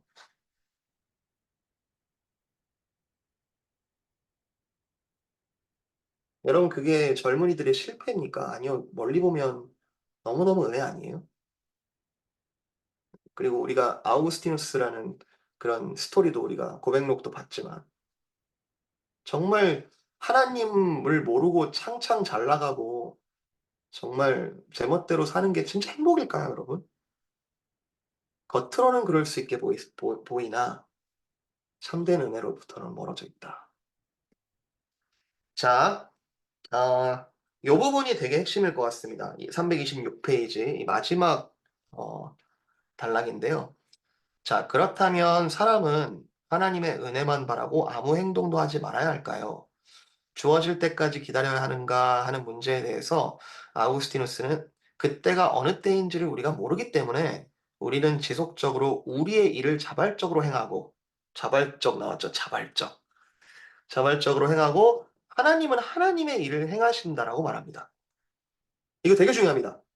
크리스천 라이프에서 하나님은 하나님의 일을 하시는 걸 우리가 전적으로 인정하고요. 동시에 우리는 우리에게 주신 삶을 적극적으로 살아가는 것. 자발적으로. 이것을 조화시키려 하지 말고 그 밸런스 잡으려고 하지 말고 마치 낮과 밤의 선을 그을 수 없어 새벽이 있는 것처럼 하나님의 예정과 인간의 의지를 동시에 인정하라는 것입니다. 요게 굉장히 역설적이어 보이고 굉장히 모순적이어 보이는데, 그리고 이거를 어떻게든 조화시키려고 하는 노력이 1번 펠라기우스주의가 그런 식으로 발현했고요. 그리고 이후에 알미니안주의라든지 그리고 자유주의 신학이라든지 뭔가를 조화시켜 보이려는 노력이 이걸 트위스트하게 만들죠. 우리는 100% 하나님의 전적인 은혜로 살아가면서 100% 우리의 삶을 살아갑니다. 하나님께서 주신.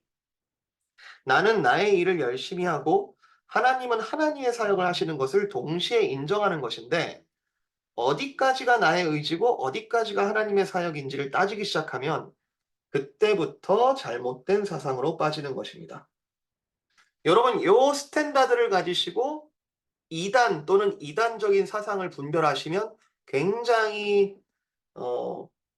큰 무기를 갖고 있는 겁니다. 저 사람이 말하는 신앙이라는 게 전적으로 하나님을 인정하면서 동시에 전적으로 하나님께 드리는 삶을 살고 있는가. 이 경계라는 것은 얼핏 보면 모순인 것처럼 보이기 때문에 이해할 수가 없는 부분이에요. 자, 여기서 우리는 의지에 대해 두 가지를 생각해야 합니다. 아우구스티누스가 성경에서 말하는 자유의지가 없다라는 것은 의지 자체가 없다는 뜻이 아니라 천국을 우리의 힘으로 갈 수 있는 의지, 선한 것을 택하고 행할 수 있는 의지가 없다는 것, 그것을 말하는 겁니다. 그러나 일반적인 의지, 예를 들어서 운동을 한다든지 결심을 한다든지 공부를 열심히 한다든지 그런 의지는 하나님이 모든 사람에게 주시는 일반적인 의지예요. 다 있어요. 불신자라 하더라도 의지가 있어요. 그런데 이 일반적인 의지를 가지고 천국에 갈 수 있는 계명을 지키는 것이 불가능하다라는 것이 우리의 처지라는 거죠. 그게 기독교인의 죄인론입니다. 죄론입니다. 그런데 펠라기우스는 이것에 대해 잘못 알고 모든 의지를 하나님이 우리한테 안 줬다고 그건 아니잖아 라고 반론을 제기하면서 다른 이야기를 하기 시작하는 거죠. 자, 이 부분을 제가 여러분이 다 이렇게 정통 그리스도인이라고 생각하고 설명을 안 하고 넘어갈까 하다가 사실 우리의 신앙에 굉장히 서들한 그런 부분들을 아우구스티누스와 이 펠라기우스 사이에 이런 벌어진 논쟁들이 너무 잘 얘기해 주고 있다. 그리고 이것이 초대교회사가 우리에게 주고 있는 아주 중요한 유산 중의 하나다라는 것을 다시 한번 보게 됩니다. 그리고 이러한 논쟁들이 앞으로 이단 논쟁들, 그리고 이단과의 그런 분별 속에서 일어나는 일들이에요. 요런 구조를 가지고 있어요. 이단 사상이 요렇게 싹이 막 터요. 텄을 때 교부들은 그것을 감지합니다. 그리고 그것에 대해서 비판하고 그것이 잘못되었다라는 것을 주장하고, 그런 과정 가운데 공의회라는 것은 이단을 어 인제 분별하게 되는 공적인 회의가 되는 것이죠. 자, 이단에 대해서는 오늘 좀 아주 세세하게 볼 수는 없긴 하겠지만 이단에 대해서 좀 내용을 좀 볼게요. 자, 346 페이지부터 이단에 대해서 나오는데요.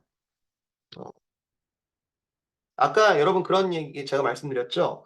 선과 악이 존재하는 게 아니고 악이라는 것은 선의 결여다. 하나님께서 계시지 않는, 그리고 하나님께서 빠진 그 자리가 곧 악이다라고 이제 말씀을 드렸는데, 이단이라는 것은 새로운 창조물이 아니라 정통신앙이 빠진 트위스트된 불완전한 상태가 이단이라고 말할 수 있을 거예요. 이해되시나요? 그래서 정확하고 바른 신앙 교육이 제대로 이루어지지 않으면 이단이 발생을 하는 것이죠. 자, 348페이지. 어 성경에 이미 바울 사도 이후에, 그리고 마지막에 요한 사도가 요한계시록을 쓸 때쯤 이제 1 세기 후반부에 들어가면은 유다서라든지, 지금 오늘 읽으면 참 좋겠는데요. 시간이 없어서 못 읽지만 유다서라든지 뭐 데살로니가 후서, 그리고 뭐 요한 2 서, 3서 이런 부분들을 보면은 이단들을 굉장히 스페시픽하게 경계하라고 이야기하고 있습니다. 그리고 그 이단들의 가장 핵심적인 거는 여러 가지를 트위스트할 수 있지만, 가장 핵심, 우리가 복음의 핵심은 그리스도를 우리의 주인으로 고백하는 것인데, 이단들의 가장 핵심은 뭐겠어요? 반대죠. 그리스도를 그리스도가 아니라고 이야기하는 것이겠죠. 앤티크라이스트라고 이야기하기도 하고요. 적그리스도라고 하기도 하고요. 그렇게 주장하는 사람들을. 네. 그러면서 자연스럽게 이단들을 분별하기 위한 목적으로 공식 고백서들이 만들어지게 됩니다. 그게 confession이고요. 가장 인제 유명하고도 고대에 만들어진 confession이라고 하는 것이 우리가 예배 중에 고백하게 되는 사도신경입니다. Apostle Creed. 근데 참 희한한 것은 이 사도신경이라고 하는 것은 정확한 어 출처라든지 정확하게 누가 문구를 작성했는지 이런 기록이 없습니다. 그저 사도들로부터 전승되어 온, 구전으로 전승되어 온 그 고백이 어느 순간 인제 명문화되는 것이죠.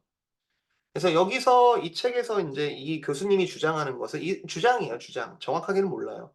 사도신경이 아마도 니케아 신경 이후에 작성되었을 것이다. 그래서 아마도 가장 최초의 신경은 니케아 신경이지 않을까. 그런 면에서 본다면 모든 기독교들이 한 지점에서 한 하나님을 고백할 수 있는 공통 분모는 니케아 신경이 아니겠는가라고 인제 주장을 하시는 거죠. 이제 그 내용을 인제 구조적으로 따져 보니까 여기에는 먼저 나왔고 여기는 안 나오고 이런 것들을 따져 보니까 고렇게 연대를 추측하시는 것 같아요. 그래서 여러분, 목회적으로 볼 때는 사도신경을 여러분 외울 때마다 여러분은 엄청난 초대교회사적 유산을 여러분이 고백하고 있는 거예요, 매주. 우리는 너무너무 간단하게. 근데 정말 피 흘리면서 싸워왔던 그 고백을 나누고 있는 거죠. 자, 이단에 대해서 351 페이지, 351 페이지, 여기 350 페이지 보면은 밑에서 세 번째 줄 350 페이지. 어 기독교 전통, 기독교 교리, 기독교 역사 등을 가르치지 않는 교회들은 위험에 더 쉽게 노출됩니다. 이런 교회는 성경적 신앙 위에 서 있지 않고 뭔가 거짓된 생각들, 사설 위에 어 서 있기 때문에 인간을 두려워하면서 역사적이고 성경적인 믿음의 교율을 가르치지 못합니다. 자, 이단이란 무엇인가 라고 했을 때 세 가지 조건에 대해서 이야기하고 있어요. 요거 되게 아주 근본 조건입니다. 1 번, 정통 교리를 잘못 알고 있거나 삼위일체를 바르게 설명하지 못하면 이단성이 있다고 말합니다. 이게 기본 중의 기본입니다. 정통 교리, 그러면 스탠다드가 있어야겠죠? 정통 교리가 뭐냐? 인제 공인된 회의들, 범교회적인 어떤 회의들, 그리고 거기서 고백되어진 creed, 그리고 confession들이 정통 교리를 담고 있는 문서라고 우리는 간주합니다. 여러분, 교회를 다닐 때 어떤 서약들을, 여러분 서약하셨어요, 사실은. 첫사랑만 하고 나서 언약 교인이 될 때 우리가 무엇을 믿는가를 여러분 서약하셨습니다. 그 내용들이 기억이 나지 않더라도. 근데 거기에 "우리는 이러이러한 것들을 믿습니다."라고 하는 것은 "정통 교리가 이거입니다. 이것입니다."라고 고백하는 행위예요. 근데 그중에 가장 이단성에 대해서 여러 가지 부분들을 가지고 이단성을 따질 수 있는데 역사적으로 가장 먼저 대두되었던 문제는, 그리고 이것이 가장 핵심적인 문제라고 볼 수 있는 것은 삼위일체 교리에 대해서 다르게 이야기하고 다르게 믿는 것. 자, 두 번째는 그런 이단성을 누구나 가질 수 있고, 그리고 이단적인 주장들을 혼자 할 수는 있는데 이것을 어떤 이제 무리를 짓는 거죠. 그리고 어떤 파를 만들고 어떤 교다 이런 식으로 해서 만드는 거죠. 분리주의로 정통 교회로부터 인제 분리하는 그런 모습들을 이단의 분별로 가질 수 있다. 어떤 교회의 건강하지 못한 부분들을 비판을 할 수 있지만, 그렇기 때문에 '교회가 다 틀렸다.'라고 하는 것은 감히 하나님의 주권 전체를 부정하는 이단적인 행위죠. 분리주의는 참 위험합니다. 그래서 이것을 이런 부분들이 나타났을 때 세 번째로는 공적인 결정들이 있어야 한다. 그래서 공회, 총회가 이것을 공적인 판단을 가지고 정죄해야 한다. 여러분, 총회에서 이단 시비들을 많이 결정합니다. 예, 총회에 이제 노회로부터 교회로부터 이렇게 이단 질문들이 올라오면 그걸 가지고 총회 회원들, 목사 회원들, 장로 회원들, 이렇게 총대들이 모여서 회의를 하죠. 1 년에 한 번 총회에서. 그때 그것을 그냥 몇 개 상소 올라온 것들을 가지고 바로 결정하지 않습니다. 신학부 또는 인제 신학교 교단이 신학교를 가지고 있으면 그 신학교 교수들에게 이 질의를 넘겨서 1년 동안 연구하게 해요. 그리고 다음 총회 회기에 그 연구된 것을 가지고 이단 판별을 합니다. 이 되게 어 쉽게 결정하지 않는다는 뜻이에요. 그렇지만 공적인 그런 과정을 거친다. 자, 353 페이지. "정통 신앙의 기준은 예수 그리스도다."라고 하는 건 너무 당연한 얘기지만 여기에 이탈된 일들이 많았습니다. 유다서를 보면 "성도에게 단번에 주신 믿음의 도를 위하여 힘써 싸우라."라고 하는데 결국 이단과 싸우라는 말입니다. 4 절에 보면 "가만히 들어온 사람 몇이 있는데 그들은 우리 주 예수 그리스도를 부인하는 자다." 결국 예수 그리스도를 부인하는 그 자체가 이단성이다. 그렇기 때문에 "예수님이 누구신가?"라는 질문이 굉장히 중요하죠. 서로 다르게 주장할 수 있잖아요. 밑에도 다섯 번째 줄, 초대교회에 대한 핍박이 끝난 다음에 4-5 세기에 예수님이 누구신가에 관한 논쟁이 일어났습니다. 신학적으로는 삼위일체 논쟁, 기독론 또는 그리스도론, 크리스톨로지에 대한 논쟁입니다. 하나는 그리스도의 신성에 관한 것이고 하나는 그리스도의 인성에 관한 것이에요. 근데 이게 아까 그 프레임하고 굉장히 유사하거든요. 크리스찬 라이프라는 것은 전적인 하나님의 은혜, 그런데 전적으로 우리가 그 하나님의 은혜에 응답하는, 100% 응답하는, 이게 예수님의 신성과 인성. 예수님께서는 100% 하나님이시며 또 100% 인간이시다. 이거를 어 신경의 표현으로 하면은 참 하나님이시자 참 인간이시다. 이렇게 표현돼요. 되게 모순이자 역설이죠. 근데 그 신비 가운데 우리가 살고 있는 것이죠. 자, 354 페이지. 금욕주의와 영지주의 얘기를 했는데 금욕주의는 제가 깊이 설명 안 하겠습니다. 아까 어 "내 힘으로 하나님의 구원에 어느 정도 다다를 수 있다."라고 하는 펠라기우스주의와 맥을 같이 하고 있습니다. 이 영지주의 자체가 신비한 지식을 소유함으로써 어떤 특별한 레벨에 오르는 것을 내용으로 하고 있기 때문에 이것은 스스로 힘으로 구원에 이를 수 있다라는 사상과 가장 잘 연결을 할 수 있죠. 히 흥미로운 것은 355 페이지에 중간에 영지주의의 내용 중에 금욕주의가 만들어낸 현상으로서 성직자의 독신 제도가 있습니다. 11 세기에 부패를 일삼던 중세 교회에 세습 제도가 생기면서 성직자가 자녀에게 교회를 대물림하는 일들이 많이 일어났는데 그러다 보니까 뭔가 정말 좋은 사제들이 이렇게 오르는 일이 없어지고 세습이 많아지더라. 그래서 세습 제도를 억제하고 성직 매매 폐단을 줄이기 위해 그레고리 7 세는 되게 유명한 교황이거든요. 그레고리 7 세가 독신 제도를 만들었다. 지금까지 이 독신 제도가 유지되고 있다. 금욕을 해야 된다. 아주 강제한 거죠.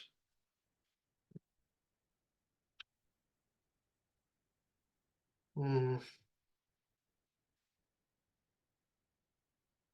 네. 357 페이지 영지주의자 중에 사도행전에 나오는 사람 시몬, 마술사 시몬이 있습니다. 어 "나에게 성령을 주라. 내가 돈을 줄 테니까 나에게도 성령을 내려 주소서." 하고 인제 사도들에게 부탁을 하죠. 어 그때 사도들이 그렇게 얘기합니다. "네가 성령을 돈 주고 살 줄로 생각하였으니 네가 돈과 함께 망할지어다." 어 이제 그런 저주를 내리는데요. 어 왜냐하면 그 성령이 특별한 지식으로 본 거거든요. 우리에게 있어서 성령은 특별한 지식이 아니라 우리의 전부인데요. 우리를 인도하시는 전부인데요. 마술사 시몬은 자기가 하는 일에 그리고 자기가 추구하는 삶에 있어서 성령을 덧붙이고자 한 것이죠. 이게 영지주의의 아주 기본 개념입니다. 그러니까 이렇게 생각하면요. 여기에 인제 뿌리를 내리는 인제 이단들이 가현설인데 예수님이 왔다 갔다 하는 거예요. 예수님이 당시에는 유대 땅의 나사렛 사람의 육체를 가지고 예수의 영이 그곳에 임하셔서 왜냐하면 육체는 중요하지 않고 영이 중요한 거거든요, 이 영지주의자들은. 그래서 그때는 그렇게 일하셨다. 근데 그러면 지금은 예수의 영이 어디 있겠느냐? 지금은 예수의 영은 한국에 있죠. 그죠? 한국에 지금 "내 몸에 예수의 영이 있다."라고 이야기하는 사람이 300 명이 넘습니다. 네. 지금 예수의 영은 나한테 있다. 그 신천지가 그중에 좀 굉장히 세력을 떨쳤던 이단 중에 하나인데 신천지의 교주가 뭐 유명하죠. 이만희라는 사람인데요. 다들 그렇게 예상했어요. '이만희가 죽으면 신천지도 꺾이지 않겠느냐.' 아직 안 죽었어요. 아직 안 죽었는데 '이만희가 죽으면 신천지가 분명히 세력이 꺾일 거다.' 그렇게 예상을 했는데 신천지 내부에서는 별로 걱정을 안 합니다. 왜냐하면 가현설에 따르면 그 예수의 영은 또 다른 교주의 몸으로 옮겨갈 거거든요. 그 괜찮아요. 신천지는 망하지 않아요. 왜냐하면 예수의 영은 또 다른 교주에게로 옮겨갈 거기 때문에. 요게 요거의 근본이 되는 사상이 가현설입니다. 예수님 자체가 참 인간이거나 참 신이 아니라 그냥 그 육체를 잠깐 입은 거예요. 그래서 어 십자가에서도 예수님은 사실은 고통을 느끼지 않으셨을 것이다. 왜냐하면 그 영이 그냥 그 육체를 잠시 입은 것뿐이기 때문에 그렇게까지 그 고난에 대해서 우리가 슬퍼할 필요가 없다. 지금 우리는 성령을 입는 게 중요하다. 그 지식을 소유하는 게 더 중요하다. 여기에 대해서 그 이단 사상에 대해서 깊이 성경은 밝히지 않지만 그 파에 대해서 니골라당이라든지 시몬에 대해서 경계를 하고 있습니다. 그리고 초대교회사 내용을 보니까 발렌티누스 라는 사람이 이 영지주의의 대표적인 인물이었다. 359 페이지에 되게 기가 차죠. 근데 이게 진짜 영지주의 사상의 내용 중에 하나예요. 이데아라는 본질이 있는데 거기로부터 이온이라는 어떤 이제 매개체가 이렇게 나오는데 뭐 말씀과 생명, 뭐 인류와 교회 뭐 이런 식으로 인제 나타난다는 거예요. 그 중앙으로부터. 그 중앙의 정말 본질 ultimate real 거기로부터 인제 이온들이 나오면서 세상이 창조되는 건데 제일 마지막에 열 번째로 나오는 소피아라는 인제 이 이온이 세상을 실제로 형상화하게 하는 조물주를 만들더라. 그 조물주가 구약의 하나님이다. 신약의 하나님은 제일 중간에 있고 구약의 하나님은 제일 이제 마지막 쪽에 세상과 접해 있는, 신약의 하나님은 보이지 않아요. 그분은 육체를 가지면 안 돼요. 그분은 정말 영적 존재거든요. 그러니까 예수님은 신약의 하나님이 현현돼서 오신 것이지만 그 육체는 중요하지 않아요. 그 안에 계신 영이 중요한 거예요. 그래서 영지주의자들은 신약 성경만 좋아합니다. 이 영지주의자 때문에 성경이 정경화 작업을 가지게 됩니다. 우리가 정통신앙, 정통 정경을 우리가 규정해야겠다. 자꾸 영지주의자들이 구약 무시하고 신약 중에서도 지들 입맛에 맞게 이건 복음이야, 이건 아니야, 이런 식으로 막 가르기 시작하니까 혼란이 막 가중되는 거예요. 그래서 성경의 정경화 작업을 하게 됩니다. 359페이지 밑에 인간의 힘으로는 이 방해를 피할 수 없기 때문에 은사를 받은 사람은 성직의 반열에 들어가는 거고, 은사를 받지 못해 육체에 속해서 허우적거리는 사람은 평신도 또는 일반 신자로 남습니다. 그래서 성공한 사람, 덕에 이르게 된 사람을 존경하게 되고, 일반 신자들은 그들을 바라보며 은혜를 받으며 살아가게 된다는 것이 영지주의의 특징입니다. 로마 카톨릭과 아주 유사합니다. 로마 카톨릭이 왜 그 성인의 날, 그리고 성자들의 날, 이런 거 왜 그렇게 지키니 왜 그렇게 지키죠? 그 성인들로부터 흘러넘치는 그 은혜를 받아야 되거든요. 나는 성인이 아니라서. 그리고 그 성인의 날에 은혜를 받기 위해 뭔가를 또 하죠. 그죠? 영지주의자입니다. 361페이지 보니까 제 어릴 때 진짜 유행이었어요. 다빈치 코드라고. 예, 진짜 유행이었어요. 예. 저도 되게 흥미로웠거든요. 그 그리스도인들이었으면은 한 번씩 관심이 있었을걸요? 구약 성경을 이렇게 배열해 가지고 요렇게 배열해 가지고 요렇게 짝 맞추면은 거기에 새로운 뜻이 드러나고 막, 저도 보고 그 책 읽고 싶었는데 결정적으로 마지막 순간에 이게 학술서라든지 연구서가 아니라 소설이었다라는 걸 알게 되고 안 읽었습니다. '뭐야 씨, 소설이야?' 근데 너무 재밌는 거죠. 성경에 있는 이야기는 진부하고 너무 우리가 읽을 수 있는 언어로 쓰였으니까 재미가 없는데, 야 요거를 요런 식으로 배열하니까 '특별한 지식이 이 안에 숨어 있었구나.' 영지주의죠. 자, 여기까지만 할게요. 362페이지 적용이 될 수 있겠는데요. 신앙 교육을 위한 교리 공부는 필수입니다. 선택이 아닙니다. 근데 하지만 대부분의 신자들은 배우는 것을 좋아하지 않습니다. 기독교인은 배우는 자고요. 사는 것이 힘들다 보니까 교회에 와서 진리를 배우는 것보다는 위로만 받고 싶어 합니다. 이거 박 목사님도 많이 얘기하셨어요. 굉장히 심리학적이고 정신분석학적이다, 교회가.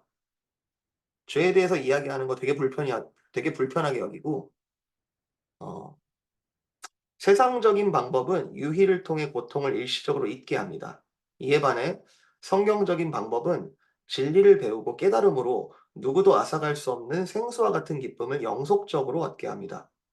진리를 배우는 것이 아니라 다른 프로그램들로 일시적인 기쁨을 안겨다 주려고 한다면 그것은 일종의 사회단체직 교회가 아닙니다. 여러분 동의가 되세요? 이런 주장을 하는 사람이 있을지도 모르겠습니다. 어떤 방법으로든 일단 교회당으로 인도해 놓고 그 다음에 말씀으로 양육하면 될 거 아니겠느냐. 근데 이게 실제적으로 가능한지 좀 묻고 싶습니다. 그리고 교회 문턱을 낮추는 것이 한 영혼이라도 구원하는 방편이 되면 좋지 않겠느냐고 주장한다면 이렇게 묻고 싶습니다. 요거 비슷하게 얘기하는 사람들이 이런 친구들 있어요. 젊은 친구들 중에 아, 꼭 불신자들하고 결혼하면 안 되냐. 같이 결혼해 가지고 복음 전하면 되는 거 아니냐. 제가 단정 짓고 싶진 않습니다만 쉽진 않습니다. 여러분은 이미 아실 거예요. 일시적인 기쁨과 유희를 통해 교회로 온 사람들이 교회에서 받는 실망감이 있지 않냐. 잠깐은 좋을지 모르겠지만 진리를 맛보지 않고 그냥 콜라만 마시면 또 목마르잖아요. 그죠? 교회는 교회로서 할 일이 있습니다. 금과 은을 주는 게 교회가 아니고 예수 그리스도를 전해야 되고 그분을 알게 하는 것이 교회가 할 일입니다. 실제로 교회 일원들과 말씀과 교리 공부에 얼마나 참석하여 배우려고 하는지 물어보면 기대 이하의 대답을 들을 것입니다. 교회는 여러 가지 핑계를 대지만 교회의 본래 사명을 실행하지 않고 있는 건 아닌가. 교회는 본연의 임무를 다하는 것이 무엇보다 중요합니다. 지도자들은 사람의 비위를 맞춰줄 것이 아니라 양떼들에게 부지런히 진리를 가르치고 그들이 일시적인 위로에만 기다려지지 않도록 해야 합니다. 교회는 성도들이 기독교인으로 살아가는 삶의 원칙과 원리를 터득할 수 있도록 온 힘을 기울여 가르쳐야 합니다. 교리를 배우고 공부를 하면 자기 스스로 조용한 시간에 성경을 읽고 올바르게 해석하고 삶에 적용할 수 있습니다. 이단적 사상의 병균이 아무도 모르게 들어와도 "이거 아니야." 하고 거부할 수 있도록 근본적인 체계를 만들어주는 평생교육 커리큘럼이 마련되어야 합니다. 그래야 성도가 자신의 정체성도 알고 신앙의 위치도 알아서 잘할 수 있습니다. 믿음이 강화되지 않고 늘 제자리에서만 맴돌기 때문에 고통과 어려움이 생기면 이전 모습으로 되돌아가게 되어 나약한 성도가 되기 일쑤입니다. 무엇보다도 교회가 교리를 가르쳐 주어 말씀을 삶에 적용하며 살아갈 수 있도록 인도할 때 성도들이 이단에 빠질 위험이 줄어듭니다. 또한 뿐만 아니라 현실적인 삶에서 말씀이 육신이 되신 그리스도와 함께 살아가는 진리를 발견함으로 낙심하지 않고 담대하게 세상을 이기는 바른 신앙인으로 자랄 수 있습니다. 여러분, 초대교회사의 많은 교부들이 신학적인 글을 쓰고 공교회, 공의회에서 그런 결정들을 내리고 그리고 정말 정교하게 confession 신경들을 만들어내는 것은 교회를 위한 거였어요. 지적인 유의가 아닙니다. 정말 교회가 교회답게. 그러면은 우리가 정말 그 신앙적인 유산들에 대해서 깡그리 무시하고 내 경험만 가지고 '아 교회 내가 다녀보니까 그렇던데? 이 교회는 저렇던데? 저 교회는 이렇던데?' 얼마나 얕은 건가요?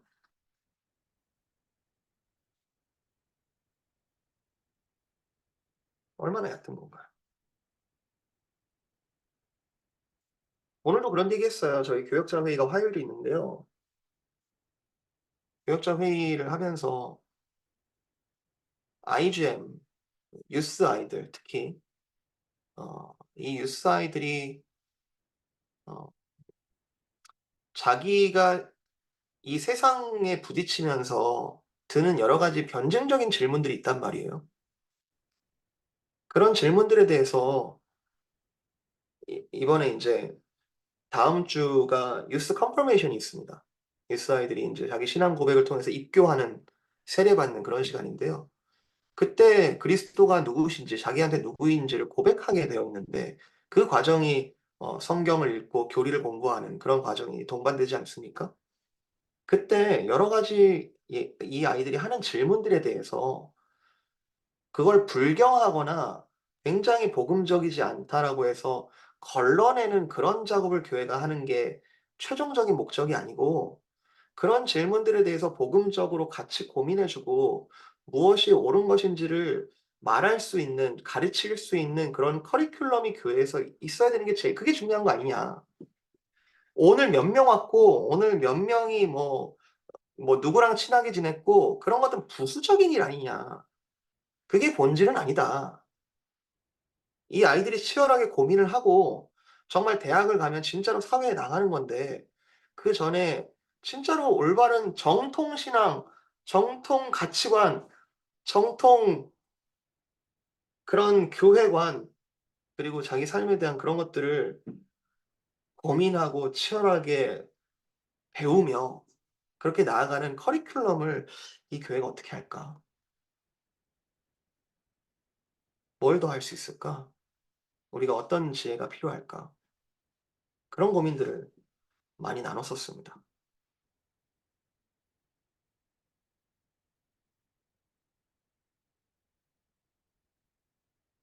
마태복음 산상수훈에 그런 말씀이 있죠. 열매로 알리라. 열매로 알리라. 근데 하나님 말씀에 이런 말씀이 있습니다. 너희가 올바른 씨앗을 심었다면 포도씨를 심었으면 포도나무가 나고, 정말 무화과를 심었으면 무화과 나무가 나는 게 당연하듯이 올바른 씨앗을 심었다면 올바른 열매가 자라지 않겠느냐. 근데 잘못된 사상이 교회 가운데 심겼다면 잘못된 열매가 나오는 게 당연하지 않겠습니까? 그 치열한 작업을 초대교회가 해왔고 우리가 그 유산 위에 서 있다라는 거죠. 네.